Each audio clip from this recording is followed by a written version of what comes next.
In this scene, we're at a research facility as a fusion experiment for a new kind of spacecraft is being conducted. The experiment is going bad, possibly due to sabotage by the character Nigel, who's not in the scene. Before this scene, we've seen Nigel do some strange things, but we're still not convinced that he's the saboteur. The man in the suit is Howard, the financial muscle behind the operation. The experiment is very dangerous and could potentially turn into a bomb instead. Howard has bet his entire reputation on it succeeding and is a little on the edge when problems begin to arise. The red man is Raymond, the main operator. And the blue man is John, another technician, who only has a single line but is still a significant part of the scene for blocking purposes. Let's do a read-through. Raymond stares flabbergasted at the computer screen as rows of warning lights flare up. Hang on. What the hell's going on here? What?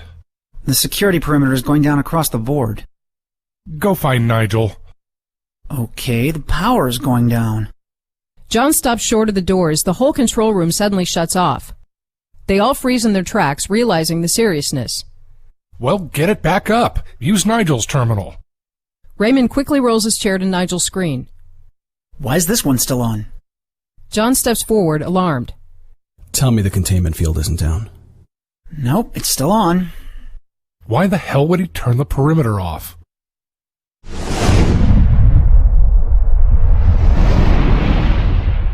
As in the under attack scene, we're dealing with a hectic situation. So we'll try to give the scene as much flow as possible by doing constant subtle camera moves, by doing transitions like handoffs to glue together lines of dialogue, and by countering or converging. The gray character is Howard, who we've placed in the middle of the room since he's the one who came up with the money and probably doesn't know how to operate the equipment. The red character is Raymond, who we've placed by this terminal so we can later roll over to Nigel's terminal, which is here. We could place John anywhere, but we've placed him here to assist Raymond for the first half of the scene, which allows us to group them together and do fewer shots. The basic character movement comes from the script, although we'll add some more movement to create opportunities for handoffs. Since Howard is stationary in the middle of the room, his entire movement consists of turning left and right to follow the action. At some point, John walks out and stops short of the door, then turns. The script says that he steps forwards when his line comes up, but we'll be doing a slow push on him later, which will have the same effect. Also, at some point, Raymond rolls his chair over to Nigel's terminal. We'll build the blocking by first placing keyframes and then deciding on how to connect them. In the beginning, we would need a shot on the monitor and then one on Raymond. Later, when the control room shuts down, we would need to be back on the monitor as it turns off, and since we don't need these shots at the same time, let's immediately combine them on a track. The result is that we start on the monitor and track around to Raymond.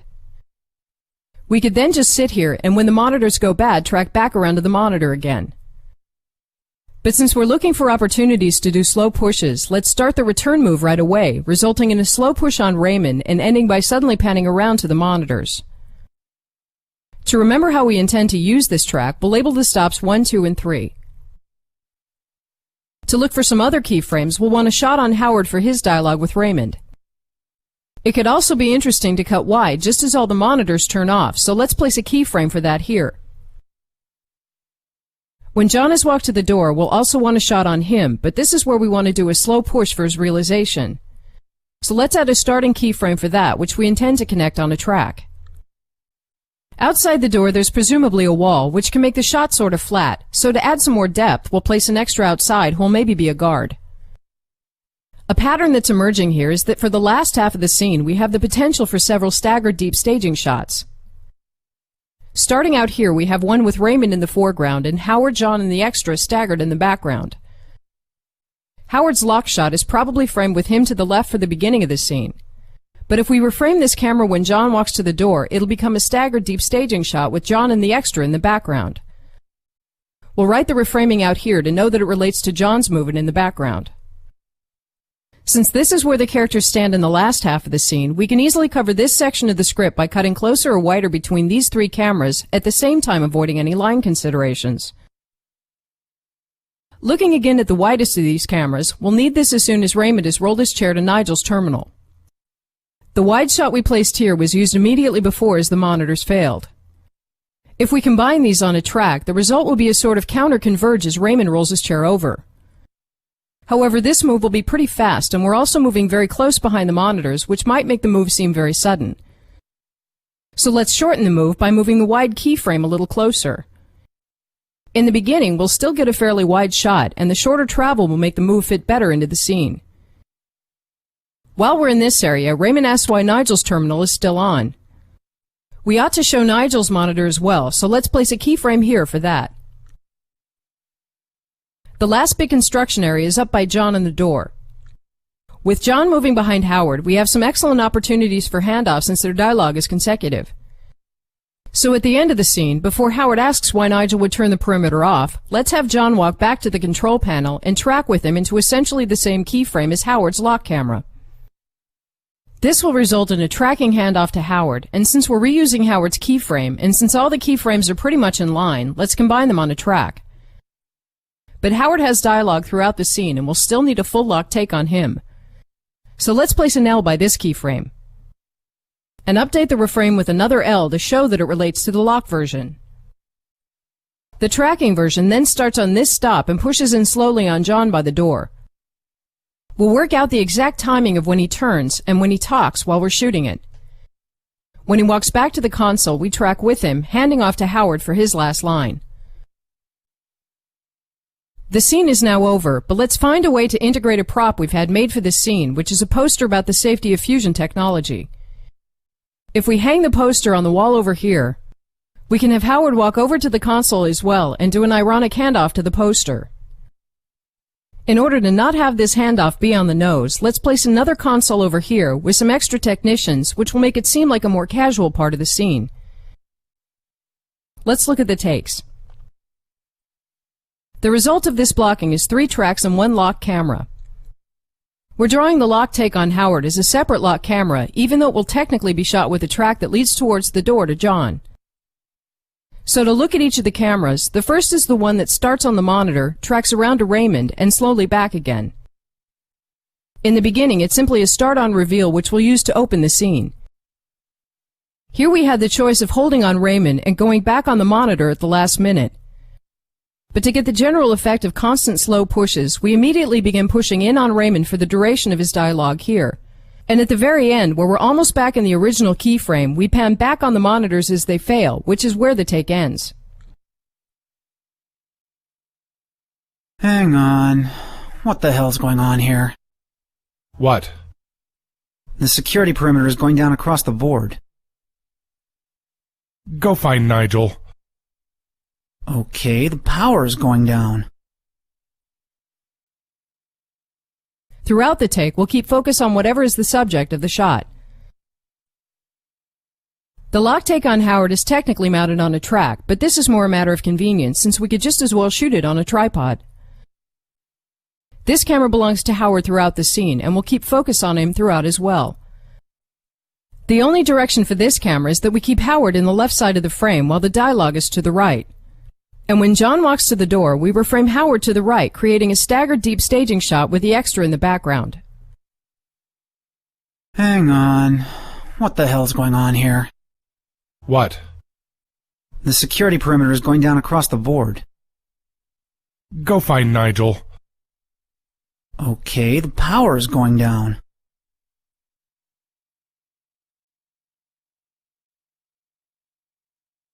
Well, get it back up. Use Nigel's terminal. We're doing the handoffs in the tracking version, so we'll cut here. The tracking version of this camera has a little more to do. The first move is pushing in on John by the door as he realizes that disaster would strike if the containment field went down. The timing for this part of the shot is pretty arbitrary. We just want to be pushing while he turns. And later while he has his line. Since the last half of the shot has very specific timing, we might want to break the take up here, which we can do because we're cutting away to Raymond for his line before John begins walking again. So starting a pickup take, we track with John as he walks back to the console, doing a tracking handoff on Howard and racking focus to him as well. After his line, he also has an arbitrary movement over to the console, which we're just doing to have a reason for handing off to the poster, and again racking focus to that. Well, get it back up. Use Nigel's terminal. Why is this one still on? Tell me the containment field isn't down. Nope, it's still on.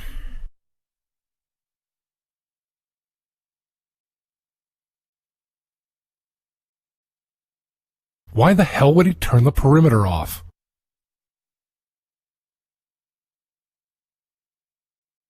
The next camera is the one that starts out as a wide master, which will be great for showing the whole control room having turned off. We'll leave the camera running throughout the beginning, but we might only cut to it once in this position. As Raymond rolls his chair over, we converge or counter, which will both add drama and bring us into a great staggered deep staging shot here. Since we're cutting dialogue between this camera, Howard's, and John's pushing close shot, we'll leave it running. But as John walks back to the console, we might as well cut since we'll be in the tracking handoff camera. Hang on. What the hell's going on here? What? The security perimeter is going down across the board. Go find Nigel. Okay, the power is going down.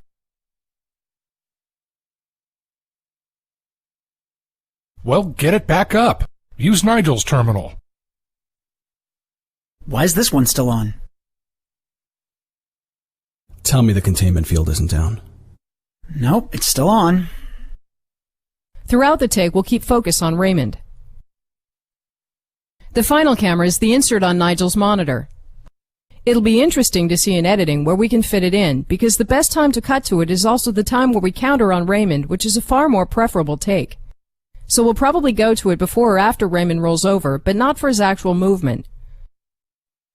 Still, it's a take that provides a lot of information about what Nigel might be doing, so we definitely need it in there.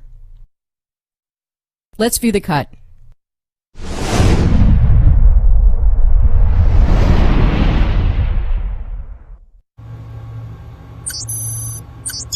Hang on. What the hell's going on here? What? The security perimeter is going down across the board. Go find Nigel. Okay, the power is going down.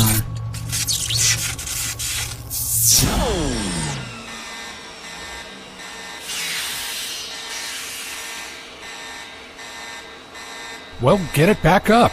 Use Nigel's terminal. Why is this one still on? Tell me the containment field isn't down. Nope, it's still on. Why the hell would he turn the perimeter off?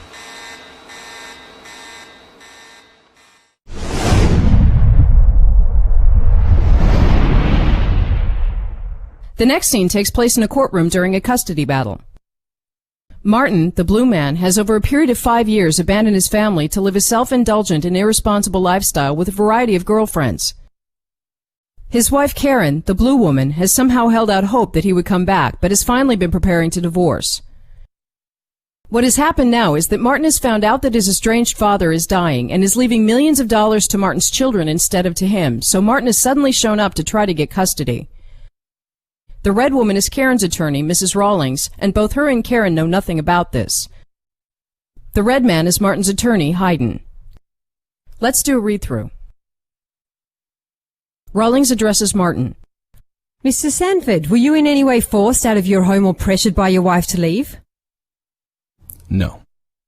I'm sure we can all see the logic of why Mr. Sanford, without any prior warning, would leave his wife and children to go off somewhere and vanish for 5 years. Objection. Mr. Sanford, now that you suddenly and out of the blue have returned to Chicago, do you plan to be a responsible parent? Yes, I do. How can you expect anyone to believe you, given that you abandoned your own children? I don't know. Does it matter? They are still my children. I made a mistake, but now I want to be there for them, 100%. Well, do you, Mr. Sanford? Will you please tell us all how you came to the conclusion that you all of a sudden are ready for that kind of commitment? Did your many affairs leave you lonely? Your last girlfriend ditched you less than a month ago, isn't that correct, Mr. Sanford? Hayden jumps up from his seat. Objection.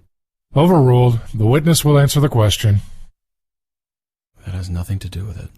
And isn't it true, Mr. Sanford, that your constant philandering has started to bore you and that responsible parenting is nothing but your latest fad? Objection.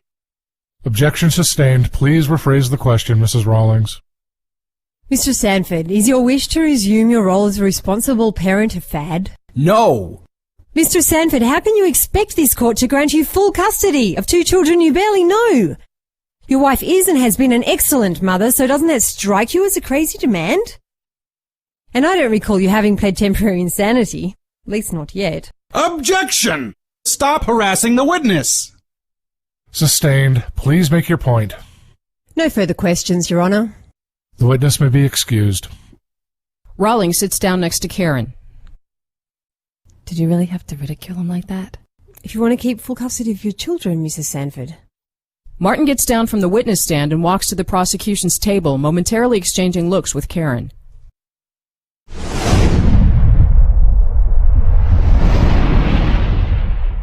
Courtroom scenes can be some of the more difficult to block because we have rapid dialogue between characters scattered across the scene and at least one character moving around heavily.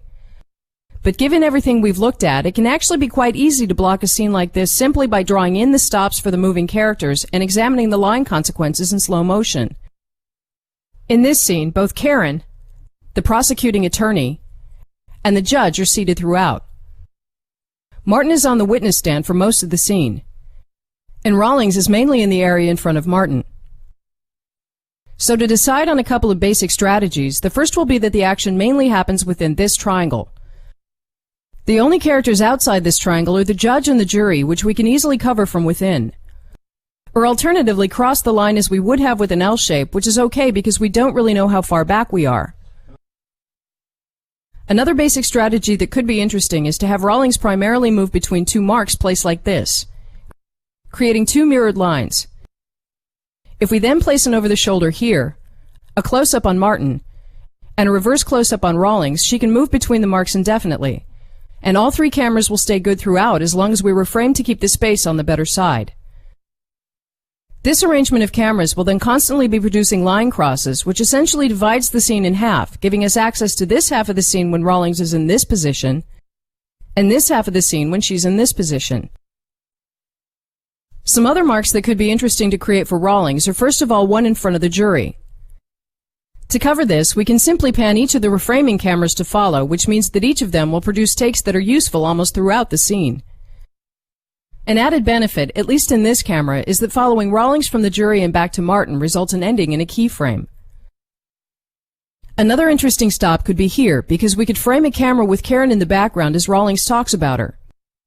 And this stop could again also be covered by panning with Rawlings in this camera, so we have 2 shot sizes of that. A less obvious use of one of the stops we've already set is that in this position we'll probably be able to frame this camera to get Hayden in the background. Much of what Rawlings talks about seems to be meant to irritate the prosecution, and getting Hayden in the background will give us a built-in reaction shot. But a consideration is that for Rawlings' 2 stops here, we want to frame for the space closest to Martin, which is most comfortable for dialogue. However, to get Hayden in the background, we need to frame for the space behind her. So let's primarily frame the shot right, and then frame for Hayden the times we want to show his reaction. We would also need a close-up on Hayden, which we'll probably usually cut to from one of these cameras. A thing we get for free here is that Rawlings' movement creates 2 lines here, and as long as we place Hayden's close-up sandwiched between them, we'll be able to use it regardless of which side of the line we're on. But a thing we might want to plan for is that Hayden often stands up and sits down as he yells objection. If we're this close, we'll be tilting hard up and down, and one of his heights will therefore be an extremely high or low angle. So let's move his close-up further away and use a longer focal length, which requires much less change in angle to follow him. Now would be a good time to find out the timing of Rawlings' movement between the marks. But before we do that, one move that could be interesting to open the scene with is to start close on Martin with Rawlings outside the frame. Then open the space and have Rawlings step in. But we'll still need a close-up on Martin, so let's note a lock take for the starting position. Rawlings also ultimately ends up walking back to her seat, at which point we could close the space again, resulting in a close push on Martin. We don't really know where in the script this is going to land, so let's decide when shooting it whether or not it feels motivated. If not, we can just leave the camera wide. The scene then starts with Rawlings coming from outside the frame, stepping to Mark 2 as she cross-examines and we open the space. Besides that, we simply want to create some arbitrary movement, and our only concern is to end on Mark 1 when we want to get Haydn in the background. Let's first have her stand in front of the jury fairly soon to reveal them. For her next line, we'll have her walk back to Mark 2. Here we'll simply do a bunch of movement between Marks 1 and 2, timed to her lines to make her drive the scene. So here we'll move back to Mark 1, then to Mark 2, and back to Mark 1 just in time for Haydn to call objection in the background, for which we might cut to his close-up as well. A little later we'll have her walk to Mark 2 again, and later back to Mark 1. For the line where she mentions Karen more than anywhere else, she'll walk to Mark 4, which is in front of her. Here she can do her last bit of questioning, after which she walks to the defense's table and sits down, which will be a Mark 5. Her movement is then back and forth between Marks 1, 2, and 3, one way to Mark 4, and ends on a new Mark 5 by the table. With this as the basic structure, let's put in some more cameras, starting with a camera on the judge before we forget. Another good camera would be a shot on Karen, set up as a close push to get the feeling of listening. Karen has no lines until the end, so this would be a generic shot we could just do for 20 seconds and cut to when we want. Likewise, we could do a slow sideways track on the jury to show them listening, which again has no time reference, so we'll simply shoot 20 seconds we can cut to at will. We don't really have any wide shots in the scene. One option would be a wide over the shoulder behind Karen, which would be easy to get to, first of all when the line is here, and secondly when the line is here. Another option would be a slow push down to the right, which captures the questioning with the jury slightly in the foreground and would work when the line is here or here. We would either have to do a slow push for 2 minutes, but we could just as well simply pick the times to be in the camera and push then. In the beginning, when Rawlings is on Mark 3 by the jury, we're already planning to be in the other cameras, so it would have to be sometime Rawlings is on Mark 1. Let's do it during Martin's line here, which is a little long and could use an interesting cut. A second time we might want to be in this camera is towards the end, when the judge says the witness may be excused. Whether we're doing a push at this point is optional, but it would be a useful time to be back in this angle. Near the end, when Rawlings is sat down, we would need some reverses for dialogue. We'll place the first one here to capture both the defense and the prosecution tables. If Martin's walk from the witness stand then ends here, we would be able to get him in the background, which might create interesting tension between the characters. The other reverse would then be a mirror. We could use the ending position of Karen's push for this angle, but we want the push to be near the other cameras or the angle could get a little hard. And the coverage also seems a little more structured if these cameras match, so let's do a short lock take. Prior to this, Rawlings is on Mark 4 and the line is here. For covering her walk to Mark 5, we could start in this camera and track around to the first reverse, which could be a classy move that would get us to the other side of the line. We could then time Martin's arrival to after their brief dialogue, which would give us time to have the characters send each other looks. Let's look at the takes. The result of this blocking is 11 cameras, of which 5 are on tracks. However, the lock camera here is the locked version of the camera that pulls out from Martin, so technically it's 10 setups. If you want to practice editing a scene with a lot of line issues, this scene is good to experiment with, so we'll again play the full takes of each camera. The first camera is the one that pulls out from Martin and opens the space as Rawlings steps in. The next specific move is that we pan with Rawlings as she walks over to the jury. She turns, and we pan back to the dialogue, ending in an over the shoulder again. For the next long stretch, the camera simply reframes for whichever side of the line Rawlings puts us on.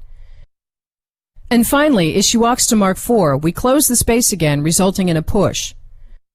Throughout the take, we'll keep focus on Martin, except that we'll rack focus to Rawlings for her walk to the jury, and back on Martin as she walks back.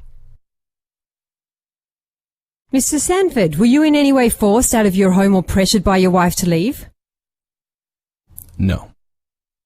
I'm sure we can all see the logic of why Mr. Sanford, without any prior warning, would leave his wife and children to go off somewhere and vanish for 5 years.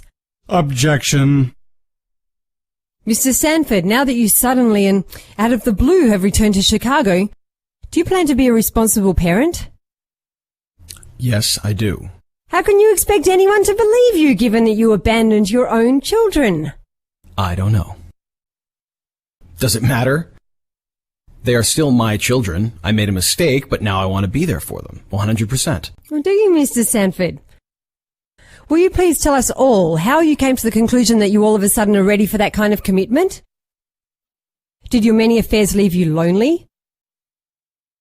Your last girlfriend ditched you less than a month ago, isn't that correct, Mr. Sanford? Objection! Overruled. The witness will answer the question. That has nothing to do with it. And isn't it true, Mr. Sanford, that your constant philandering has started to bore you and that responsible parenting is nothing but your latest fad? Objection! Objection sustained. Please rephrase the question, Mrs. Rawlings. Mr. Sanford, is your wish to resume your role as a responsible parent a fad? No! Mr. Sanford, how can you expect this court to grant you full custody of two children you barely know? Your wife is and has been an excellent mother, so doesn't that strike you as a crazy demand? The lock version of this camera stays a close-up on Martin throughout and is framed at a slightly different height, which is easy to do between takes. The only thing this camera does is reframe to move the space to the left or right. Mr. Sanford, were you in any way forced out of your home or pressured by your wife to leave? No.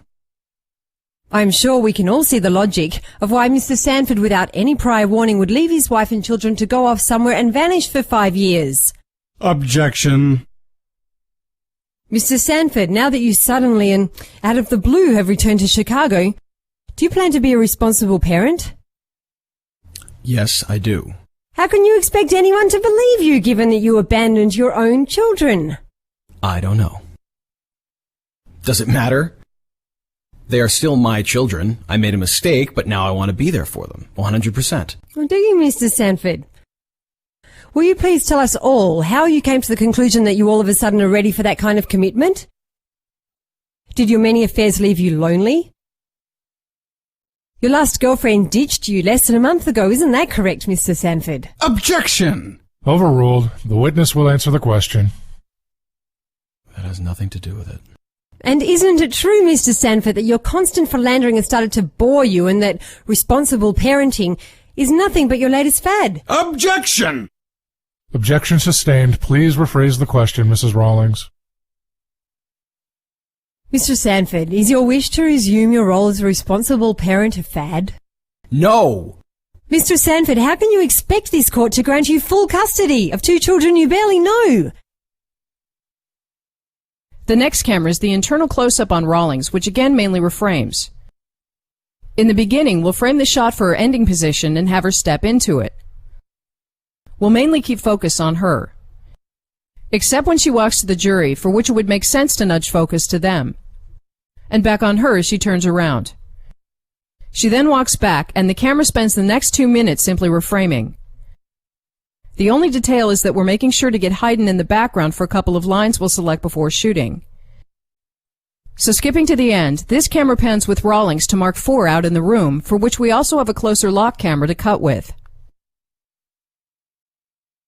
Mr. Sanford, were you in any way forced out of your home or pressured by your wife to leave? No. I'm sure we can all see the logic of why Mr. Sanford, without any prior warning, would leave his wife and children to go off somewhere and vanish for 5 years. Objection! Mr. Sanford, now that you suddenly and out of the blue have returned to Chicago, do you plan to be a responsible parent? Yes, I do. How can you expect anyone to believe you given that you abandoned your own children? I don't know. Does it matter? They are still my children. I made a mistake, but now I want to be there for them. 100%. Well, do you, Mr. Sanford? Will you please tell us all how you came to the conclusion that you all of a sudden are ready for that kind of commitment? Did your many affairs leave you lonely? Your last girlfriend ditched you less than a month ago, isn't that correct, Mr. Sanford? Objection! Overruled. The witness will answer the question. That has nothing to do with it. And isn't it true, Mr. Sanford, that your constant philandering has started to bore you and that responsible parenting is nothing but your latest fad? Objection! Objection sustained. Please rephrase the question, Mrs. Rawlings. Mr. Sanford, is your wish to resume your role as a responsible parent a fad? No! Mr. Sanford, how can you expect this court to grant you full custody of two children you barely know? Your wife is and has been an excellent mother, so doesn't that strike you as a crazy demand? And I don't recall you having pled temporary insanity. At least not yet. Objection! Stop harassing the witness! Sustained. Please make your point. No further questions, Your Honour. The witness may be excused.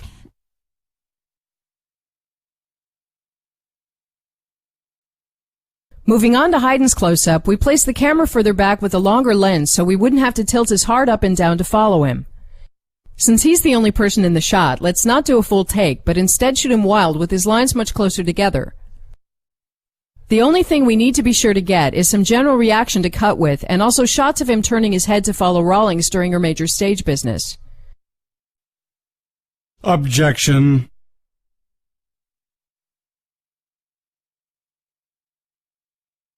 Objection!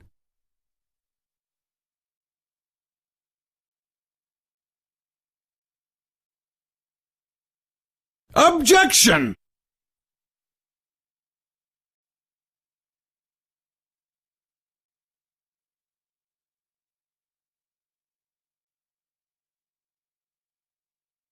Objection!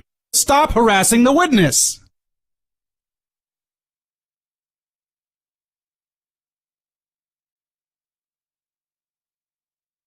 Similar to Haydn's camera, the judge also only has a few lines, which will shoot wild and again make sure to get him turning his head to follow Rawlings. Mr. Sanford, were you in any way forced out of your home or pressured by your wife to leave? Objection. Objection! Overruled. The witness will answer the question. Objection! Objection sustained. Please rephrase the question, Mrs. Rawlings. Objection! Stop harassing the witness! Sustained. Please make your point. The witness may be excused. Karen's close push is again a generic reaction shot. She has no lines here, so this take is additionally without sound. A 10 to 20 second push should give us enough to be able to cut to her a couple of times for listening. The sideways track on the jury is also a generic take. As with the judge's camera, we don't have to be that worried about which side of the line we're on. Like with the L shape, the same shot could be produced from further back using a longer focal length, so it doesn't feel like a line cross even if it is.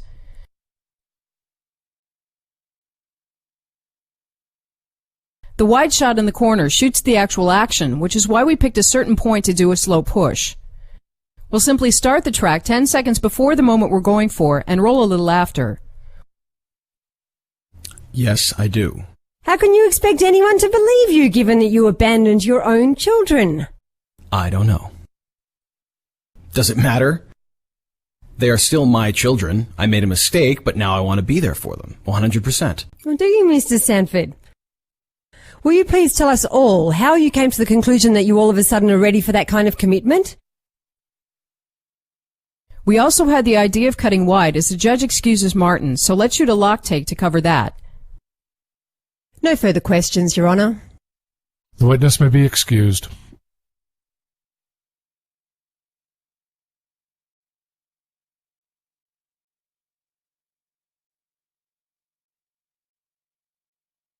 Before we move on to the ending, let's look at the close-up on Rawlings while she's on Mark IV.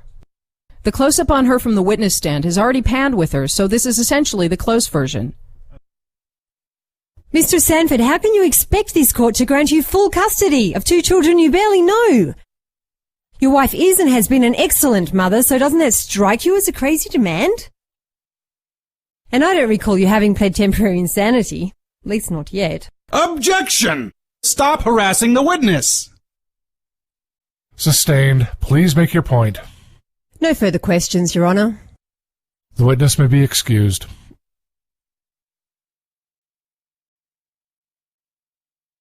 The ending starts in the over-the-shoulder behind Karen. We could have shot a full take here as well, but we already have so many cameras it feels like a waste of time. The camera tracks as Rawlings walks over, ending on the opposite side of the line and with a clear view to the prosecution in the background. Focus for this shot is mainly on Rawlings. But when Martin eventually steps into the background, we could rack focus to him as he and Karen exchange awkward looks. No further questions, Your Honour. The witness may be excused.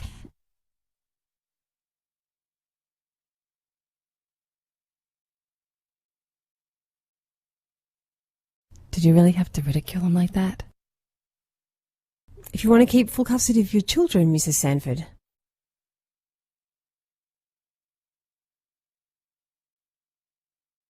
The last camera is the matching reverse.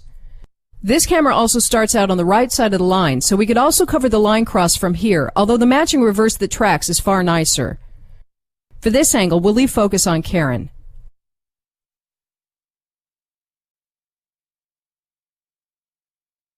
Did you really have to ridicule him like that? If you want to keep full custody of your children, Mrs. Sanford.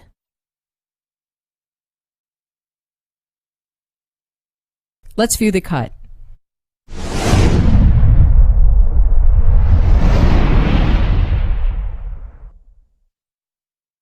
Mr. Sanford, were you in any way forced out of your home or pressured by your wife to leave? No. I'm sure we can all see the logic of why Mr. Sanford, without any prior warning, would leave his wife and children to go off somewhere and vanish for 5 years. Objection. Mr. Sanford, now that you suddenly and out of the blue have returned to Chicago, do you plan to be a responsible parent? Yes, I do. How can you expect anyone to believe you, given that you abandoned your own children? I don't know. Does it matter? They are still my children. I made a mistake, but now I want to be there for them, 100%. Well, do you, Mr. Sanford?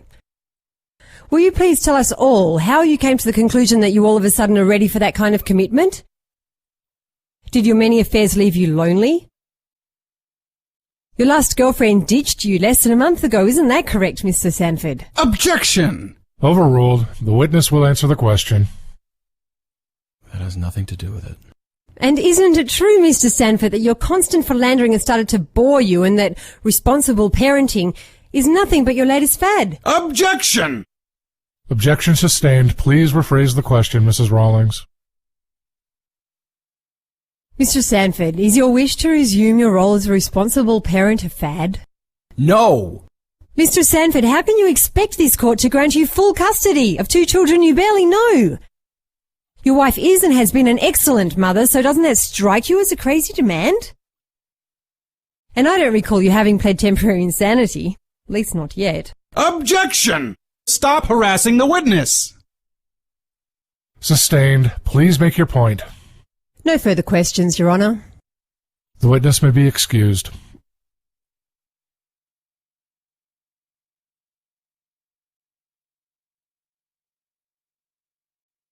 Did you really have to ridicule him like that? If you want to keep full custody of your children, Mrs. Sanford.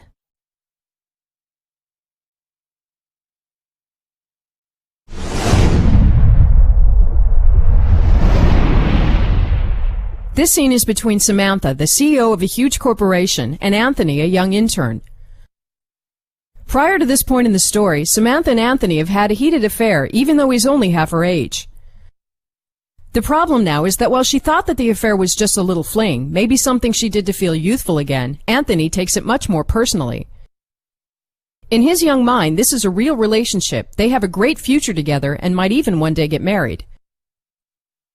As Samantha has realized what would happen to her career if the world found out about her escapade, she sobered up pretty quickly and is now all about damage control. Let's do a read-through. The rain beats the window pane. Anthony is sitting on a sofa. Samantha is walking around restlessly. Just for the record, I didn't come on to you. You came on to me. I most certainly did not. Did too. Did not. Did too. We can't handle this like babies, Anthony. What's there to handle? You know just as well as I that this can never happen. You didn't like it? Samantha sits down opposite Anthony. I didn't say I didn't like it. You didn't act like someone who didn't like it. Anthony, I need you to not tell anyone about this. Why not? You just can't. You're gonna have to do better than that. Anthony, I'm happily married. I have 2 children. I'm CEO of a Fortune 500 corporation. This wouldn't look good on my resume. Anthony gets up and walks around agitated. Well, crap. You should have thought of this a little sooner. Is this some standard corporate procedure? Bring in the up-and-comer, mess around with his feelings, and then issue a gag order? What about me, huh? Where do I fit in? I'm really sorry. Yeah, you're sorry, all right. Just for the wrong reasons. I made a terrible mistake, okay? He's not used to being labeled a terrible mistake. Anthony, if people find out, I'm ruined. The stock will plummet, I'll be forced to resign, my family will break up, I'll have to sell my house. I'll lose everything. I can't believe that's what you want. He's still angry, but that's a heavy consequence. I should blackmail the hell out of you. I'm hoping you won't.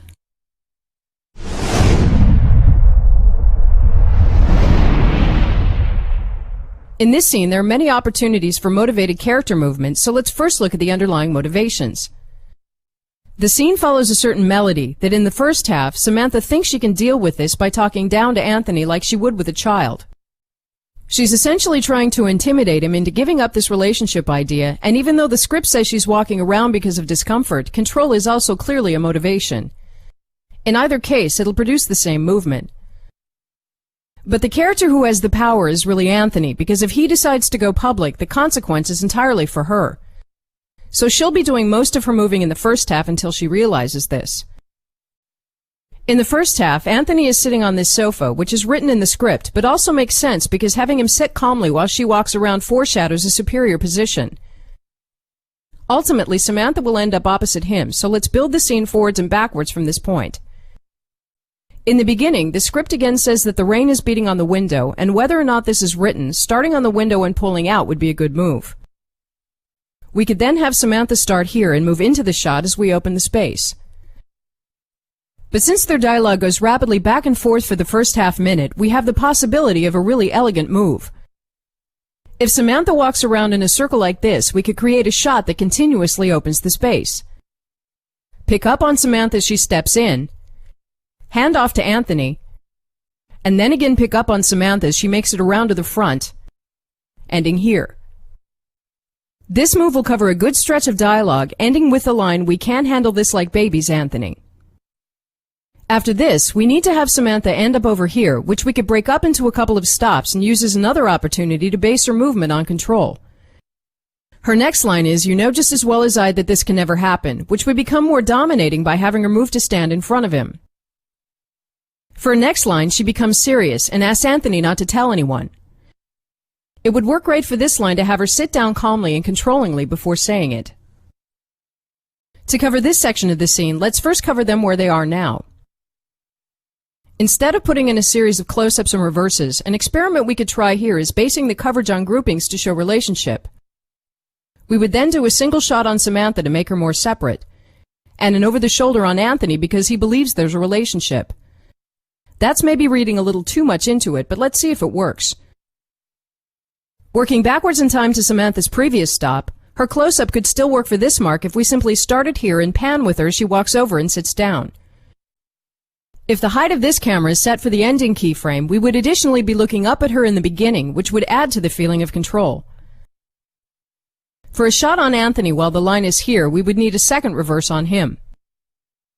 This keyframe has essentially the same function as the later reverse, so we could connect them on a track to create a reframing reverse that basically adapts to the movement of the line. But since we're planning on being in Samantha's close-up while she walks, we would never use this shot and it would be a wasted effort. So let's count on this camera being a lock shot and only shoot the bit of dialogue that happens with the line here. More importantly, Anthony's reverse won't work while Samantha is still standing because she would be in the middle of his shot. So here we would need a closer keyframe that reframes backwards as she sits down. The next major movement is that Anthony stands up and walks around. At this point, Anthony is the character with the most power and also the most emotion, so he'll be doing all the movement from now on. For this part, he gets angry, so let's start his movement by having him walk to the window, both to become more private and to punish her. And by the end of his speech, which is the most intense, have him turn and step forwards, which is motivated by control or territory. But when a character charges at another character and then just stands there, we often get the feeling that he doesn't know what to do, which takes away from his power. So as Anthony says, "Yeah, you're sorry, all right, just for the wrong reasons," let's have him walk calmly back and look out the window. To cover this, a couple of things that could be interesting to do are, first of all, to pivot on Samantha to follow his walk. The pivot would start in the over-the-shoulder on Anthony, and the ending keyframe would be here. So the total movement for this camera is then to be here while Samantha is standing, reframe back as she sits down, and pivot as Anthony walks to the window. This can become a very rich shot if Samantha keeps facing away as Anthony walks, creating a shot with her in the foreground. Keeping her facing away from both Anthony and us also helps make her less honest or sincere, which will add an interesting depth to her character in this part of the scene. Additionally, the move will probably start with focus on Anthony from the over-the-shoulder. But as he walks, rack focus to her, so this effectively becomes her shot after the pivot. In this part of the scene, the line is here. So let's put in a close-up for when he's facing her, which will be his shot for cutting dialogue with the previous camera where he's out of focus. This camera will simply pan slightly to follow his movement. Let's also place a single shot on Anthony for when he's by the window, which will additionally frame for the space on the right side of him to separate him more from her. As one of the last lines, Samantha begins opening up as she pleads with Anthony to understand what will happen if people find out.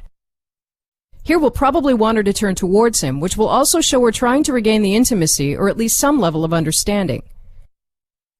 At this point, the pivot camera becomes irregular over the shoulder and we can't see her face. So let's cut it and continue her coverage from the single shot here. Since Samantha is both opening up and explaining the consequence, this would be a good time for a close push, so let's push this camera for the duration of her line. In deciding what to do with Anthony for the remainder of the scene, if we wanted him to move, we would probably have him walk to this mark again since it's already covered. But the scene will actually end stronger if he stays turned away from her, so we'll leave him by the window. Especially at the end, there's a very disconnected feeling between them, and it would work well to get a wide shot of the entire room.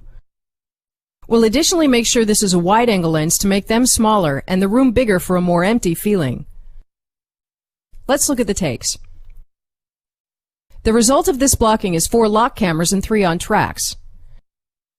The 2 tracking shots on the right are on a boom in order to get in over the table and the sofa. An easier way to shoot this camera would be to just be on a dolly and remove the sofa for this angle. By the same token, this camera really doesn't need to be on a boom and could just as easily be shot on a dolly. Starting with the camera that opens the scene, this shot pulls out from the window and continuously opens the space while handing off between the characters. So as we pull out, we pick up on Samantha, hand off to Anthony, pick up on Samantha, and end here, which is where the take ends. We'll simply rack focus for each handoff. Just for the record, I didn't come on to you, you came on to me. I most certainly did not. Did too. Did not. Did too. We can't handle this like babies, Anthony. The next camera is the one we put in to have a reverse on Anthony for the short time the line is in this position. We can't handle this like babies, Anthony. What's there to handle? You know just as well as I that this can never happen. The next camera is the single shot on Samantha, which is a long take. The shot was initially created as a close-up for when she's sitting. And the pan into that keyframe and the later close push are really lead-ins and extensions extrapolated from that. We'll probably cut to this camera immediately after the opening, and the angle will work for all lines in the scene. Because the level is set for when she's sitting, this is where we get the added benefit of shooting up on her, which makes emotional sense for this part of the scene. As she sits down and we tilt with her, we're then in the original keyframe.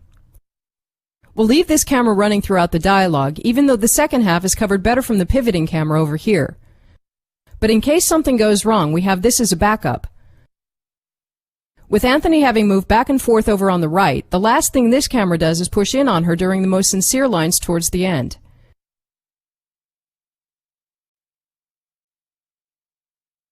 We can't handle this like babies, Anthony. What's there to handle? You know just as well as I that this can never happen. You didn't like it? I didn't say I didn't like it. You didn't act like someone who didn't like it? Anthony, I need you to not tell anyone about this. Why not? You just can't. You're gonna have to do better than that. Here, Samantha stays the same until the close push, so let's fast forward. Anthony is now by the window. Yeah, you're sorry, all right. Just for the wrong reasons. I made a terrible mistake, okay? Anthony, if people find out, I'm ruined. The stock will plummet, I'll be forced to resign, my family will break up, I'll have to sell my house. I'll lose everything. I can't believe that's what you want. I should blackmail the hell out of you. I'm hoping you won't.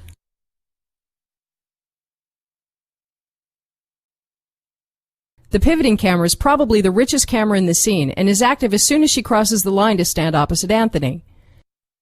The keyframe here is the one we added to adjust the framing for while she's standing. And when she sits down, we reframe backwards. Here we stay for a while, and the next thing that happens is the pivot when Anthony walks to the window. So far, focus has been on Anthony, but halfway through the move we'll rock focus to Samantha and make this her shot for the rest of the scene. This will create a very meaningful deep staging shot with her in the foreground, and having her face sideways to both Anthony and us makes her appear either insincere or ashamed. For Anthony's minor movement, we'll simply adjust the framing to follow. What's there to handle? You know just as well as I that this can never happen. You didn't like it? I didn't say I didn't like it. You didn't act like someone who didn't like it? Anthony, I need you to not tell anyone about this. Why not? You just can't. You're gonna have to do better than that. Anthony, I'm happily married. I have 2 children. I'm CEO of a Fortune 500 corporation. This wouldn't look good on my resume. Well, crap. You should have thought of this a little sooner. Is this some standard corporate procedure? Bring in the up-and-comer, mess around with his feelings, and then issue a gag order? What about me, huh? Where do I fit in? I'm really sorry. Yeah, you're sorry, all right. Just for the wrong reasons. I made a terrible mistake, okay? Anthony, if people find out, I'm ruined. With Anthony out of focus in the last half of the previous shot, this camera will be his close-up. All the camera does is reframe as he moves back and forth between his 2 marks by the window. Focus is continuously on him. Well, crap. You should have thought of this a little sooner. Is this some standard corporate procedure? Bring in the up-and-comer, mess around with his feelings, and then issue a gag order? What about me, huh? Where do I fit in? I'm really sorry. Yeah, you're sorry, all right. Just for the wrong reasons. I made a terrible mistake, okay? The next camera is a similar camera at a right angle for when he's facing out the window. Another option for this camera would have been to place it outside the window shooting inwards, but this would create a suddenly very different feeling. It would also require the set to be built almost full circle. Well, crap. You should have thought of this a little sooner. Is this some standard corporate procedure? Bring in the up-and-comer, mess around with his feelings, and then issue a gag order? What about me, huh? Where do I fit in? I'm really sorry. Yeah, you're sorry, all right. Just for the wrong reasons. I made a terrible mistake, okay? After getting a bit of generic reaction here, let's simply skip ahead to his last line. I should blackmail the hell out of you. I'm hoping you won't. The last camera is the master we plan on cutting to at the end. Most shots so far have used 80 to 100 millimeter lenses to get a tighter atmosphere, but the point of this shot is to create an empty feeling towards the end, so we're using a 50 millimeter to help get wider. I should blackmail the hell out of you. I'm hoping you won't. Let's view the cut.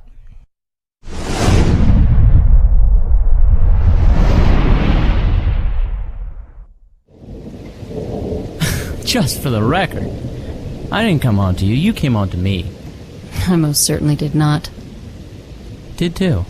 Did not. Did too. We can't handle this like babies, Anthony. What's there to handle? You know just as well as I that this can never happen. You didn't like it? I didn't say I didn't like it. You didn't act like someone who didn't like it? Anthony, I need you to not tell anyone about this. Why not? You just can't.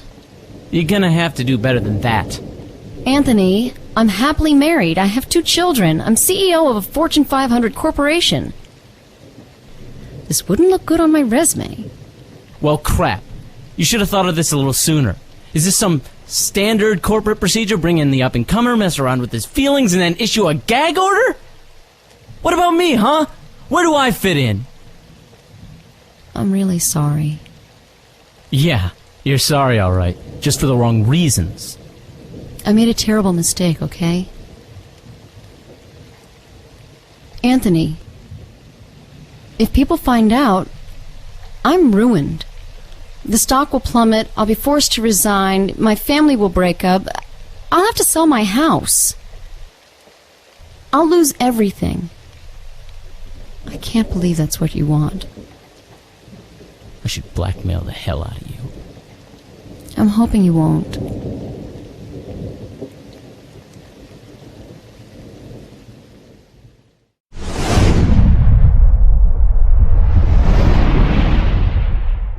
In this scene, we're with a group of treasure hunters looking for an ancient and priceless statue. Several rivaling teams from around the world have found the same clues and are all looking for it. There's a saying about the statue that anyone who sees it shall die a painful death, and most characters in the story, including this group, saw it before a cave collapse. Helen, the woman, is an archaeology professor brought along for her ability to read inscriptions. She's very logical and finds it hard to believe there's actually a curse. Even so, people are suddenly dying for mysterious reasons, and James, the leader of this team, is inclined to believe that there is a curse, not because of conviction, but because of what he's seen. The blue man is Edward, who's along as a buddy. He always seems to mess things up, and in this scene he's quite drunk. Let's do a read-through. Helen and Edward are sitting close together near the campfire. The forest is getting chilly as night falls. Why do you think they took off like that? Probably late for a dentist appointment. But have you ever seen their teeth? The sound of moving foliage and branches cracking. Helen and Edward turn around, startled. They're relieved to see James emerge from the bushes. Looks like the German expedition is having some trouble of their own. All their porters have disappeared too. Don't tell me. The curse. The curse. I can't believe it. You are grown human beings. How can you believe in some bloody superstition? Doesn't it strike you as odd that everybody who's seen the statue is dead? Except us. I'm very aware of that fact. Maybe they just tripped and fell. Look, it's the same with the people who uncovered the Pharaoh's grave. There's always a perfectly sensible explanation. James gives her a look while he gets some large bullets and begins loading his rifle. Ooh, look, I'm a big ugly statue of some guy who's been dead for 10,000 years. Fear my wrath. Shh. What? They hear intense wood cracking from above. Louder and louder. Suddenly, a massive log of rotten wood whooshes down and slams into the ground, scattering the campfire. It becomes darker. Ah! Holy crap! James looks intently to Helen. What? Oh, come on. Branches break all the time. Edward, I told you not to harass the gods. Sorry. What? You can't seriously believe this is caused by a curse? For Christ's sake, Jim, you're a civilized man. James cocks his rifle. Not so civilized I've lost my instincts. James suddenly turns around. A beat. Then gunfire is heard coming from the German camp. Stay here. He disappears into the bushes. Helen stands for a moment, then runs after him. Helen! Come back here! Didn't you hear what he just said? Edward realizes how dark it is, then runs after them, scared.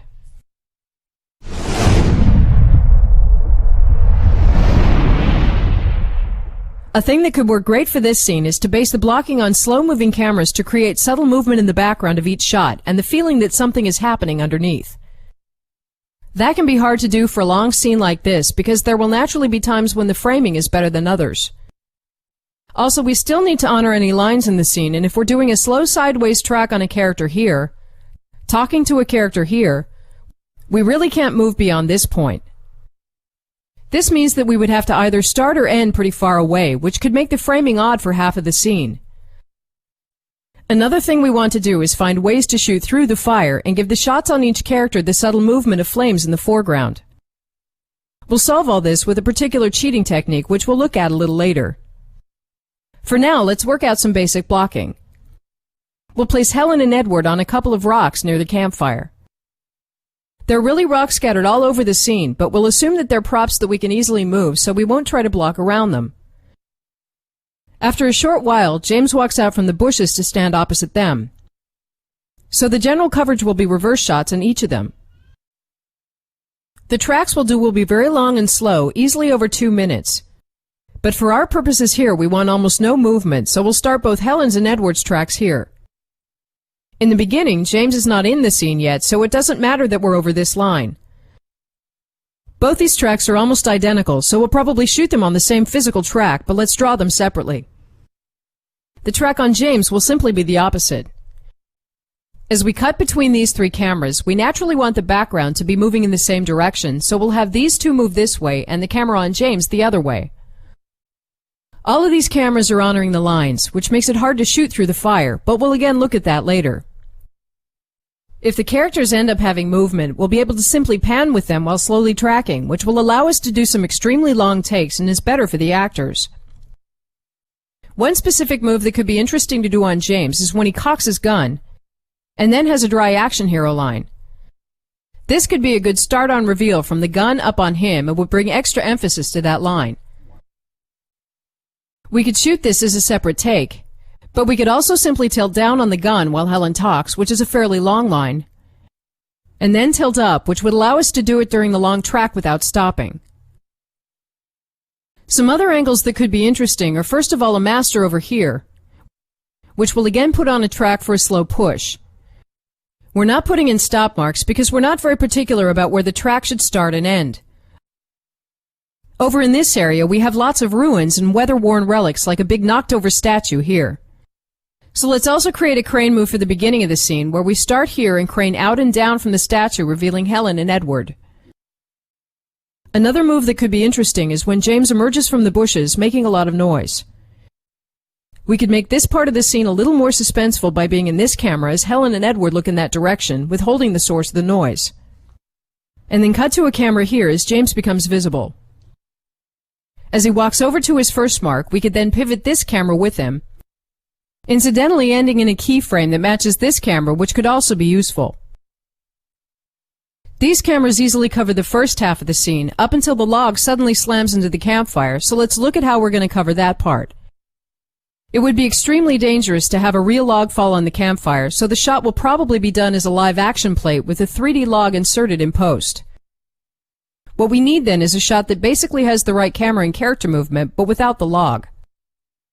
We'll do this as a completely separate shot to make post-production easier. We could just start with the camera tilted up in the air, and then follow the imaginary log down on the fire. But let's make a little more of it by starting on Helen and Edward 10 or 20 seconds sooner. As they hear cracking noises above them, we'll quickly tilt sharply up, catch the log, and follow it down onto the fire. We'll assume that the fire is a special effect that can be turned off at that exact moment. After the effect, we'll cut, but we might want to do a full take from this angle as well with the camera already set up. Here it would be logical if all the characters jump backwards. To cover that, let's simply pan each of their tracking shots as we keep tracking slowly. These cameras obviously don't have a log in them, so we can't be in them as the log comes down. But that also means they're very easy to shoot, and we can do the panning on the fly while tracking. At this point, there's a break in the scene as machine gun fire is heard from the German camp, and everyone looks in that direction. For this part, we'll want some cameras up here, which is on the opposite side of the line we're coming from. This is not a problem because as soon as the gunfire is heard, we immediately get two new lines from the attention going to the German camp, and these lines instantly become more dominant. So for a camera on James, we'll simply put in a keyframe here.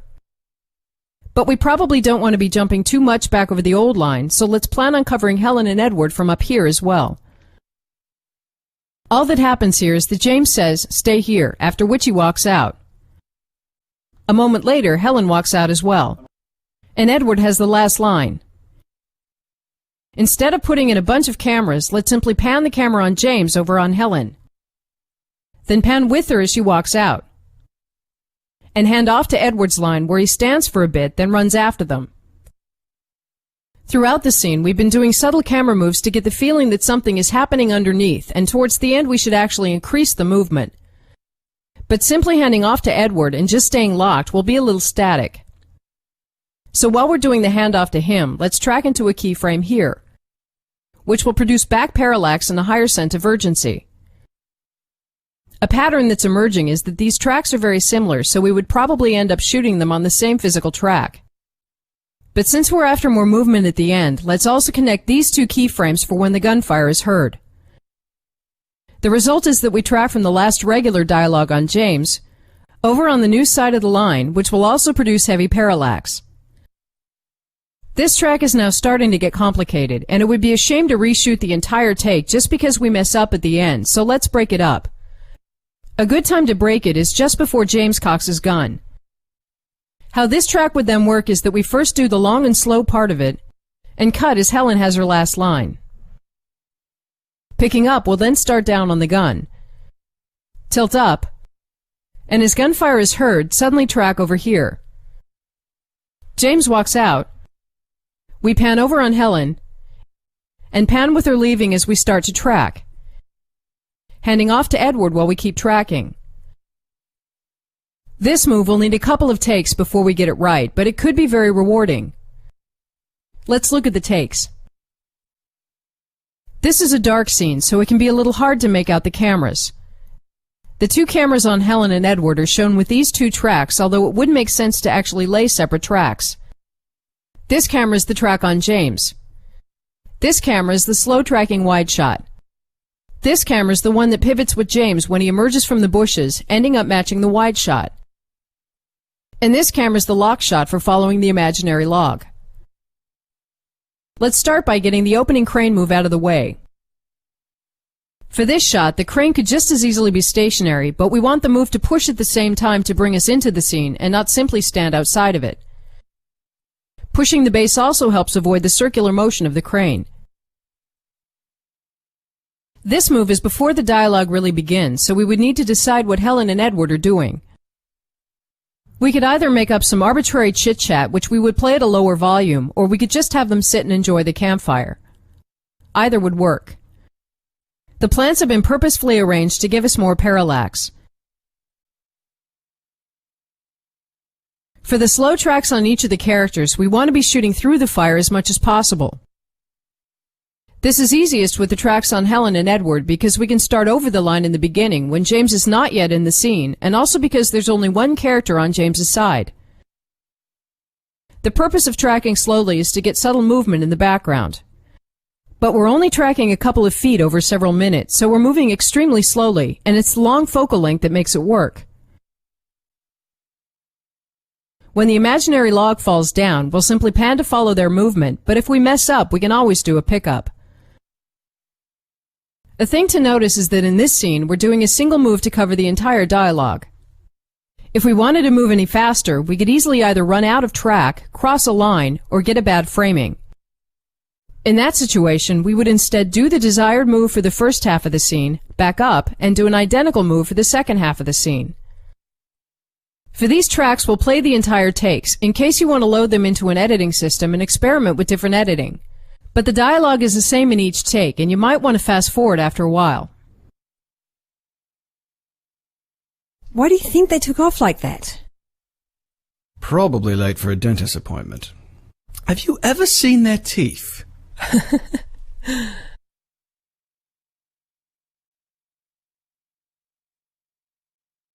Looks like the German expedition is having some trouble of their own. All their porters have disappeared too. Don't tell me. The curse. The curse. I can't believe it. You are grown human beings. How can you believe in some bloody superstition? Doesn't it strike you as odd that everybody who's seen the statue is dead? Except us. I'm very aware of that fact. Maybe they just tripped and fell. Look, it's the same with the people who uncovered the Pharaoh's grave. There's always a perfectly sensible explanation. Ooh, look, I'm a big ugly statue. Some guy's been dead for 10,000 years. Fear my wrath. Shh. What? Ah! Holy crap! What? Oh, come on. Branches break all the time. Edward, I told you not to harass the gods. Sorry. What? You can't seriously believe this is caused by a curse? For Christ's sake, Jim, you're a civilized man. The take on Edward is essentially the same, except it's easier to get the fire in the foreground because he's more to the right. Why do you think they took off like that? Probably late for a dentist appointment. Have you ever seen their teeth?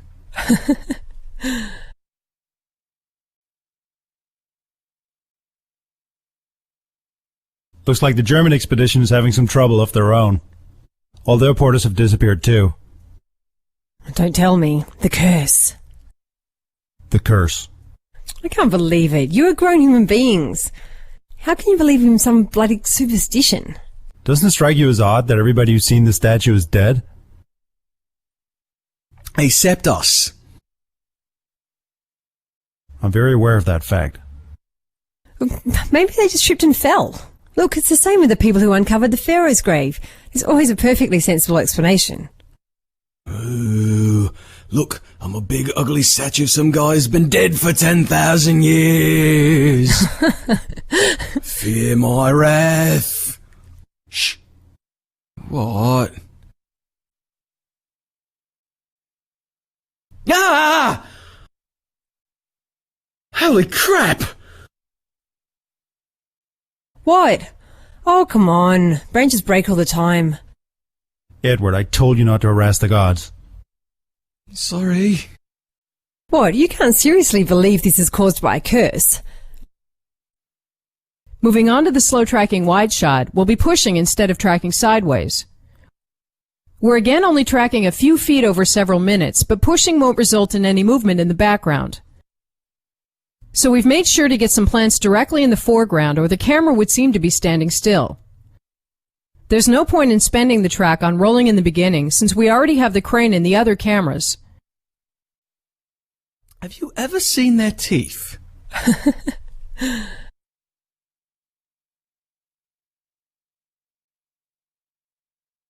Looks like the German expedition is having some trouble of their own. All their porters have disappeared too. Don't tell me. The curse. The curse. I can't believe it. You are grown human beings. How can you believe in some bloody superstition? Doesn't it strike you as odd that everybody who's seen the statue is dead?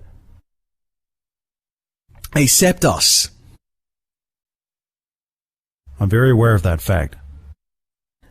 Maybe they just tripped and fell. Look, it's the same with the people who uncovered the Pharaoh's grave. There's always a perfectly sensible explanation. Ooh, look, I'm a big ugly statue. Some guy's been dead for 10,000 years. Fear my wrath. Shh. What?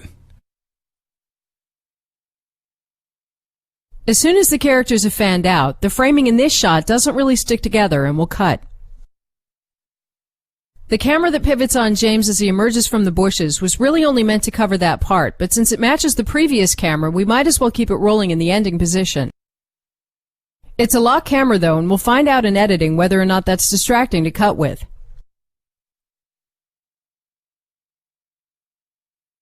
Looks like the German expedition is having some trouble of their own. All their porters have disappeared too. Don't tell me. The curse. The curse. I can't believe it. You're grown human beings. How can you believe in some bloody superstition? Doesn't it strike you as odd that everybody who's seen the statue is dead? Except us. I'm very aware of that fact. Maybe they just tripped and fell. Look, it's the same with the people who uncovered the Pharaoh's grave. There's always a perfectly sensible explanation. Ooh, look, I'm a big ugly statue. Some guy's been dead for 10,000 years. Fear my wrath. Shh. What? When the characters have fanned out, it's hard to know which side of the line we're on, and we'll cut. We'll do the shot for the falling log as if the log is real. Even though the shot is a completely separate take, we'll start it on Helen and Edward so it seems a more natural part of the scene. We tilt up to catch the log. Then reverse and accelerate downwards to follow it. Whatever tilt speed we end up with will be the speed of the log, so we have to simulate gravity. Here we're actually tilting a little too slowly, and the log doesn't seem to be falling fast enough. The track on James is where we'll need to cheat if we want to be shooting through the fire. The problem is that in order to get in over the fire, we have to move very close to the line between him and Helen and eventually cross it. The solution is that if we simply make sure that James is always looking to the left, it ultimately doesn't matter where the line actually is because the shot will look right. So throughout the take, we will gradually be crossing the line, but with James's eye line going to the left, nobody will ever know it. This is of course easy to do with a 3D character because he doesn't need the other actors to play off of. In real life, we could have Ellen and Edward walk slowly next to the camera to maintain a correct eye line and help his performance. Especially with Helen having jumped backwards, it's clear that we're over the line, but we're fine because James's eye line still goes to the left. We're breaking the take up here because the ending might require a couple of tries. So starting down on the gun, we tilt up for his last line, and then track over to the keyframe on the new side of the line. He says, "Stay here," then walks out. We pan over to Helen, who walks after him, and we begin tracking as we hand off to Edward, after which he runs after them. Looks like the German expedition is having some trouble of their own. All their porters have disappeared too. Don't tell me. The curse. The curse. I can't believe it. You're grown human beings. How can you believe in some bloody superstition? Doesn't it strike you as odd that everybody who's seen the statue is dead? Except us. I'm very aware of that fact. Maybe they just tripped and fell. Look, it's the same with the people who uncovered the Pharaoh's grave. There's always a perfectly sensible explanation. Ooh, look, I'm a big ugly statue. Some guy's been dead for 10,000 years. Fear my wrath. Shh. What?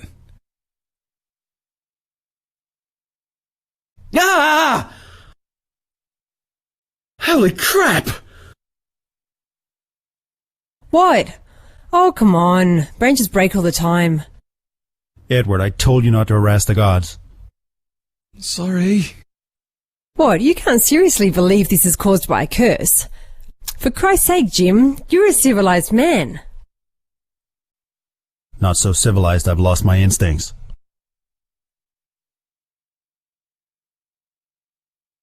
Stay here. Helen? Come back here, didn't you hear what he just said?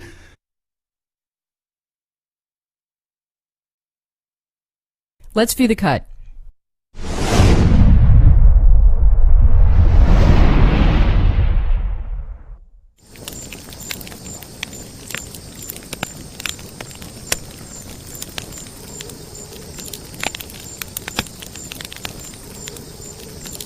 Why do you think they took off like that? Probably late for a dentist appointment. Have you ever seen their teeth?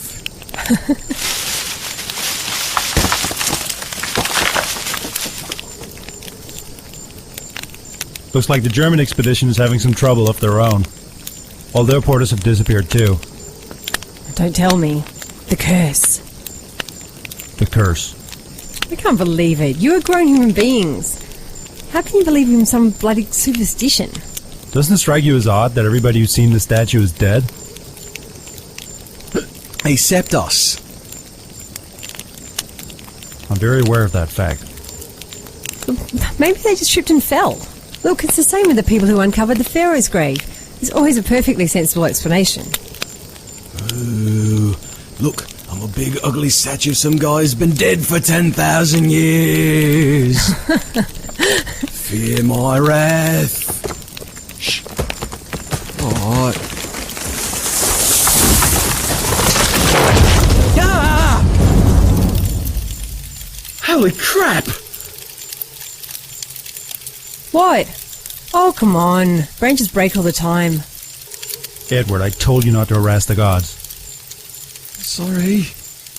What? You can't seriously believe this is caused by a curse? For Christ's sake, Jim, you're a civilized man.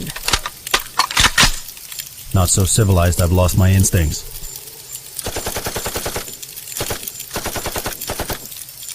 Stay here.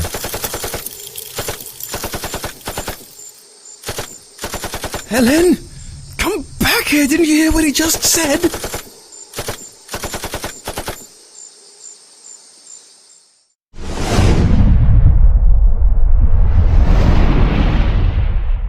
As a last topic, let's look at adjusting the blocking for various release formats. Throughout the course, we've been working in a television aspect ratio, which is 4:3, which means that if the screen is 4 wide, it's 3 tall. This is also called 1:33:1. Some other standard release formats are first of all widescreen high-definition TV at 16:9, which again means that if the frame is 16 wide, it's 9 tall, resulting in an aspect ratio of 177:1. For theatrical releases, the two main standards are first of all 185:1, which provides a degree of widescreen without straying too much from a TV aspect ratio, and CinemaScope at 235:1, which is far wider than it is tall, creating the most impressive image and is used for any major release that wants to convey a sense of scale. In addition to this, there are what seems like a million different ways to position and scale the image onto the film, like Super 35, which uses the entire frame of film, Academy Aperture, which is smaller to make room for an optical soundtrack, having the image be 4 perforation marks tall, or 3, and so forth. But without getting into that, what we're concerned with in this chapter is whether the image is shot straight or anamorphic. We'll get to anamorphic in a moment. Film started out as having basically the 4:3 aspect ratio, which was decided to be the most pleasing and generic ratio, and when television was invented, the same ratio was used. All other formats are in one way or another based on this aspect ratio, and whether we're shooting TV widescreen or theatrical widescreen, we're really always shooting a 4:3 image and matting out the parts we don't want to use. When shooting 185:1, we then have a 185 ground glass in the viewfinder to know what we're framing for. And in a post process, this same area is optically matted out completely so it doesn't appear in the prints. In the 1950s and 60s, there was a desire for film to be different from television, and anamorphic lenses were used to create a much wider widescreen. Anamorphic lenses squeeze the image horizontally, usually by a factor of 2:1. So we're able to squeeze a much wider image onto the film. And what is recorded on film uses the whole frame for maximum resolution, although it of course has to be unsqueezed again during projection. In theory, this should produce an aspect ratio of 266:1, twice as wide as television, but for technical reasons it ends up as 235:1. Actually, this is now technically 240:1, but is usually still mentioned as 235:1. The other way to create scope is to simply shoot a 4:3 frame and then extract the part we want to use. With a format such as Super 35 that uses the whole frame because there's no soundtrack, this still produces a resolution that's acceptable. The two standards for what to extract are off-centered, which extracts the part near the top, and centered, which extracts the part in the middle. From a technical perspective, anamorphic is harder to work with because it needs more light and produces less depth of field. Visual effects are also much more difficult to do on anamorphic images. But the most important consideration is framing. In 235, the vertical framing is far more important than the horizontal framing. So if we end up with the framing slightly off horizontally, we can live with it. But if we end up with a bad vertical framing, it immediately sticks out. And moreover, if we're shooting anamorphic, we're stuck with it. We don't have this problem if we're shooting a full Super 35 aperture and simply matting out. All we would then do is slide the underlying frame upwards or downwards, which has the same effect as tilting because there's no parallax. This can be such a lifesaver that it by itself is reason enough to shoot matted scope instead of anamorphic. But it also means that we have permission to be more sloppy about vertical framing because we can tweak it in post. The main concern when shooting is to expect that we want to use the parts outside the frame and not have things like lights and microphones go right to the vertical edge. If we did that, we would have no freedom to reframe. Another concern when framing scope is to make sure to keep all characters' eyes at much more the same level in the frame. In this shot from the Master Push chapter, all eye levels are far apart. If this is meant to be a 235 shot, it's almost impossible to find a good place to frame it, and somebody will have to stick out the top or out the bottom, and it's something to look out for because reframing can't help it. But a scene that is framed with consistent eye levels, like the Not a Suspect scene, converts very easily to 235. So as we play through it again, the only thing we're doing is reframing vertically on a shot-by-shot basis. And this is what it would look like if we had shot it for scope to begin with. Paging Dr. Statement. Dr. Statement, please. Michael Crawford, 340. Michael Crawford, please call 340. Saul, they refused me at the door. You know, I was told to be here this morning and... Who refused you? Hoskin and Slater. Sorry, Henry, you know that Slater has the final word. But why? I passed all the tests. It's preposterous at this point to assume I pose any danger. We can't take any chances, Henry. I didn't cause it, Saul. You've got to understand that this is a routine investigation. It's not about you personally. Then why am I not in there operating right now? Nobody suspects you, Henry. What did you just do? What? That's my patient, nurse. You better have a damn good reason for what you just did. I was taking the patient's pulse. No, you were giving her something. Just her vitamins. Tell me what you gave her. Nothing. Just the vitamins. Don't you dare lie to me. I saw the whole thing. What is going on in here?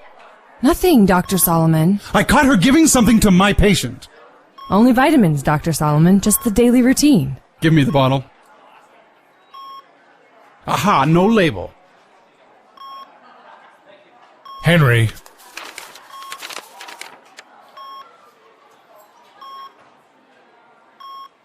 I'm sorry, I thought... Sorry, nurse, will you please excuse me?